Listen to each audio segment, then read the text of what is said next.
नमस्कार मित्रों, इन दिनों में कुछ गज़ब की चीज़ें सामने आ रही हैं, कुछ बड़ी विचित्र चीज़ें जो कई बार झकझोरती भी हैं कि हम लोग किस तरह के सामाजिक जो तंत्र है उसको अपनाने के लिए आगे बढ़ रहे हैं। ये कुछ समझ में नहीं आता, लेकिन आपसे ये कुछ जानकारियाँ बांटना मुझे लगता है कि ज़रूरी है। मित्रों, अक्सर उस दिन मैं किसी समीक्षक को पढ़ रहा था, तो समीक्षक की एक टिप्पणी बड़ी दिलचस्प थी जो आपसे मैं बांट लेता हूँ कि हमारे देश में जो प्रदूषण है फैला हुआ, जिसका हम बहुत शोर शराबा कर रहे हैं, तो उसने कहा था कि अगर मैं बौद्धिकता के धरातल पे देखूं तो इसके 4 कारण हैं प्रदूषण के। पहला कारण धुंध है, सर्दियों का मौसम है, धुंध भी एक कारण है। दूसरा कारण पराली, वो भी एक कारण माना जाता है। सारे वैज्ञानिक जब शोर मचा रहे हैं, कृषि वैज्ञानिक भी शोर मचा रहे हैं, तो होगा, सियाने बंदे हैं, ठीक ठाक बात होगी। तीसरा कारण जो है वो कुछ एक राजनेताओं के जहरीले भाषण, उससे भी प्रदूषण बढ़ता है, ये मानसिक धरातल पे बढ़ता है। और चौथा जो है सबसे बड़ा जो कारण जो उस समीक्षक ने संकेत किया, वो है टीवी के प्रवक्ता। अब आप अंदाज़ा लगाइए कि टीवी के प्रवक्ता जो हैं, शाम ढलती है और हमारे चैनल्स पर, हमारे जो इलेक्ट्रॉनिक मीडिया के जो चैनल हैं उन पर हल्ला बोल और इस प्रकार से आमने सामने टक्कर, भिड़ंत और ऐसी चीज़ें जो हैं, इन शीर्षकों के साथ ये एक कवायद शुरू हो जाती है जिनमें आपसी बहस का, एक डिबेट का एक मंच प्रदान किया जाता है। लेकिन उस मंच पे क्या होता है मित्रों, आप वो देखिए, उसकी एक रूपरेखा देखिए। रूपरेखा ये है कि जो एंकर है उसके सामने उद्देश्य देश की समस्याओं की व्याख्या दूसरों के मुख से प्रस्तुत करना उसका उद्देश्य नहीं है। उसका उद्देश्य, उसे एक जॉब असाइन की गई है, उसे एक काम दिया गया, सौंपा गया है कि आपने कुछ इस ढंग से प्रस्तुति देनी है जिससे हमारे चैनल की जो टीआरपी है वो उसमें वृद्धि हो सके। टीआरपी में वृद्धि जो है वो किसी लोकप्रियता से नहीं जुड़ी हुई, बल्कि वो जुड़ी हुई है विज्ञापनों की आमद से। तो एक प्रकार से सारी चीज़ें अन्योन्य आश्रित हैं, एक दूसरे पर आश्रित हैं। और एंकर की यही होती है बखूबी कि वो जितना भी इसको दिलचस्प, रुचिकर बना सके बनाए। और उसके बाद दूसरा जो भूमिका होती है वो प्रवक्ताओं की होती है। प्रवक्ता वो जो सभी दल अपनी अपनी ओर से भेजते हैं और उस डिबेट में भागीदारी के लिए और अपना पक्ष प्रस्तुत करने के लिए। अब होता क्या है वो आपके सामने है कि वो ये मानकर चलते हैं, उन्हें एक फ्रेज़, एक मुहावरा उन्हें दे दिया गया है प्रवक्ताओं को कि प्रेम में, युद्ध में और डिबेट में सब कुछ जायज़ है। प्रेम और युद्ध के साथ साथ उन्होंने डिबेट को भी जोड़ दिया कि इसमें आप कुछ भी कह सकते हो।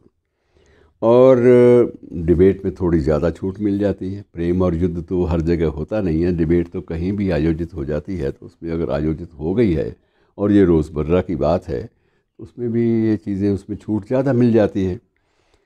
अब थोड़ा सा मित्रों मैं आपको एक कार्यशैली की बात करता हूँ कि एंकर्स क्या करते हैं। अक्सर पहले थोड़ा सा उकसाएंगे, नहीं वो उकसाएंगे तो वो लोग आक्रामक मुद्रा में नहीं आएंगे।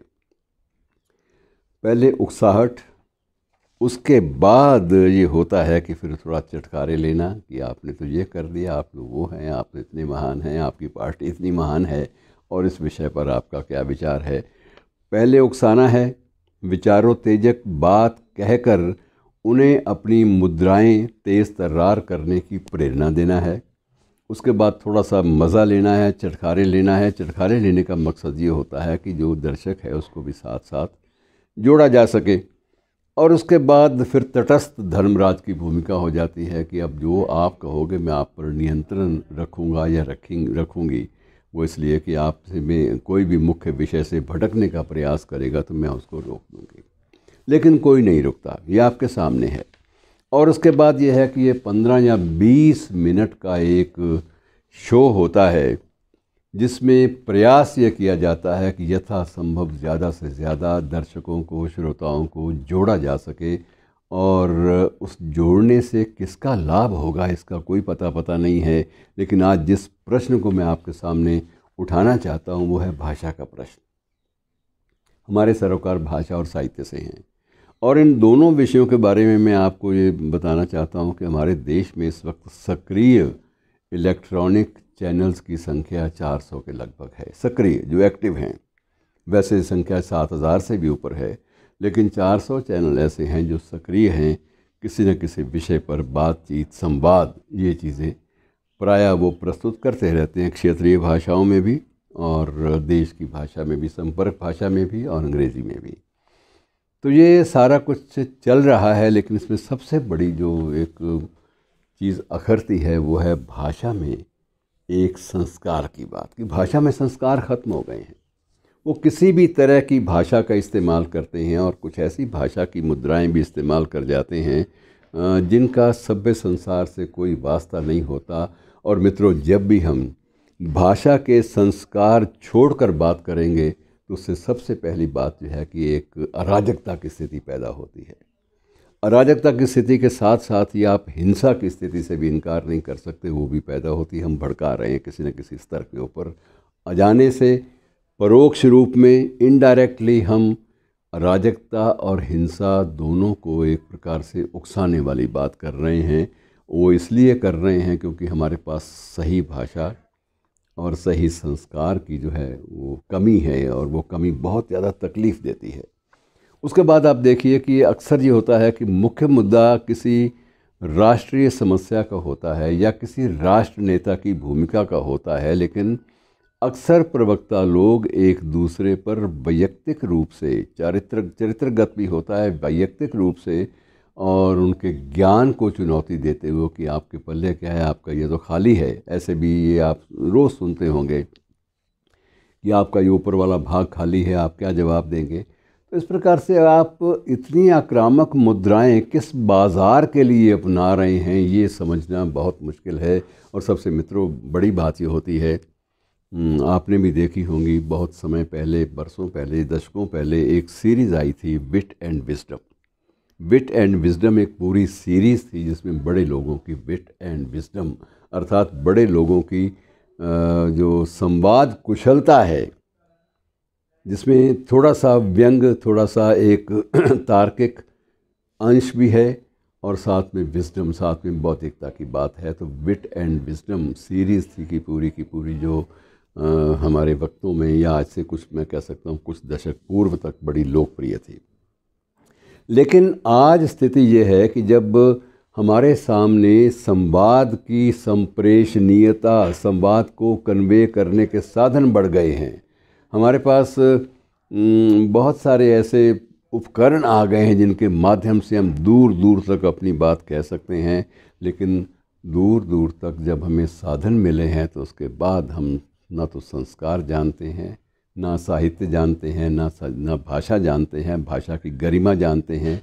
हम सब चीज़ों को भुलाकर एक अजीब सा उदाहरण श्रोताओं और दर्शकों के सामने प्रस्तुत कर रहे हैं। मित्रों, जब हमारे न्यायपालिका बहुत बड़े बड़े चीज़ों का संज्ञान लेती है, जब वो पराली का संज्ञान लेती है, तो वो इस बात का संज्ञान क्यों नहीं लेती कि ये प्रदर्शन जो मानसिक धरातल पर जो कुछ एक कतिपय लोगों द्वारा अपने तयशुदा, अपने निर्धारित हितों के लिए जो मानसिक धरातल पर प्रदूषण फैलाया जा रहा है, उस पर रोक कैसे लगे, ये बात सोचने वाली है। और मित्रों, इसके लिए मैं समझता हूँ कि एक वक्त था जब बाकायदा कार्यशालाएं लगा करती थी चयन के लिए।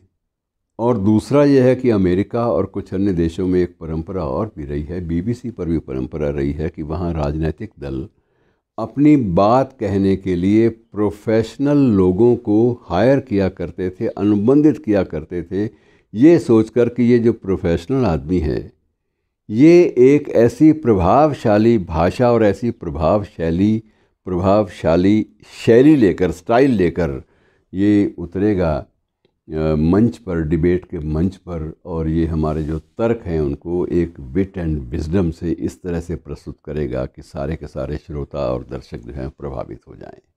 लेकिन मित्रों, इस बात का बड़ा अकाल है, और अब ये स्थिति है कि अच्छे अच्छे जो एंकर हैं, जो अच्छे अच्छे जो प्रवक्ता हैं, वो भी सभ्यता और संस्कार की भाषा भूल रहे हैं। और इसका एकमात्र दायित्व व जिम्मेदारी हम पर है कि हम उनको नकारें, क्योंकि नकारना जो है वो हमारे सामने, हमारे अधिकार क्षेत्र में है। और यदि श्रोता और दर्शक अगर नकारने की कला सीख ले तो निश्चित रूप से देश में इन प्रवक्ताओं द्वारा और इन एंकर्स के द्वारा जो फैलाया गया जो मानसिक प्रदूषण है उस पर एक रोक लगेगी, प्रभावी ढंग से रोक लगेगी। शुक्रिया, धन्यवाद।